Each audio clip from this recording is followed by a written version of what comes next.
القاضي. نعم. أنا عندما أتكلم ترى أنا أخوك بمعنى أخو العراق، أخو الأمة. عند الإعدام وقدرت أي عراقي، ما خاف من الإعدام ولا خاف من قبل ما بالكون فتعرفوني. ما حد يشرح تاريخي من 59 إلى اليوم. فأنا أدري هنالك ضغط عليه. هل عندك؟ وأنا خدمتكم 30 سنة. نحن أمام قضية جنائية. طيب المجال لا تقاطع عن نفسي، أنا دافع عنكم.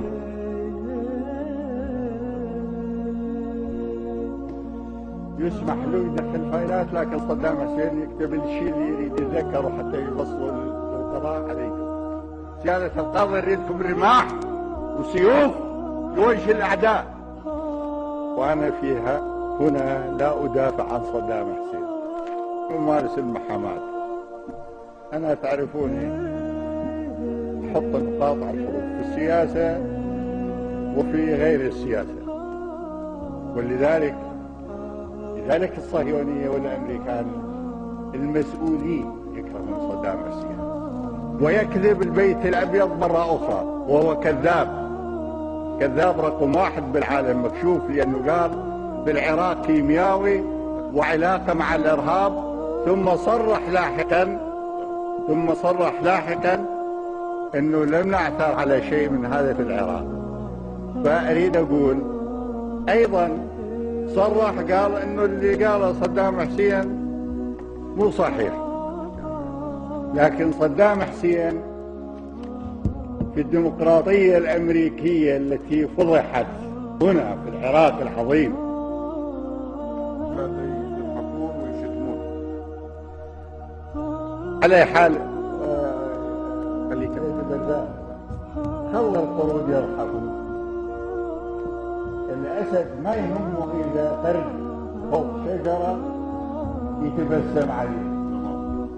أنا لا يهمني أن يأتي في ريز حيشاك انت وحيش من هو يتناقض معه، أن يجلس هنا ويحاكمني.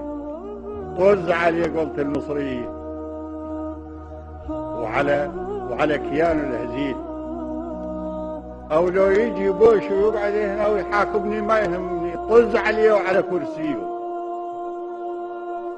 هل أحد ابتداء من صدام حسين إلى كل الحضور لم يضرب وليس فيه علامات للضرب حتى يومنا هذا؟ هو سأل هل تعرضت إلى الضرب؟ أنت إذا عندك شيء من هذا القبيل اكتبها وقدمها للرئاسة. لا من فضلك أنا مو طالب مدرسة عندك، يعني لا تخليني أحكي بطريقة ما أريدها لي ولا لك ولا لأي واحد. قاطعني واستمر بالكلام ما سكته، لكن هو سأل سؤال جوابي نعم ضرب، وفي كل مكان من جسمي وآثارها موجودة حتى يومنا هذا إنه نعم ضربنا ومتبلل أمريكا وعذبنا.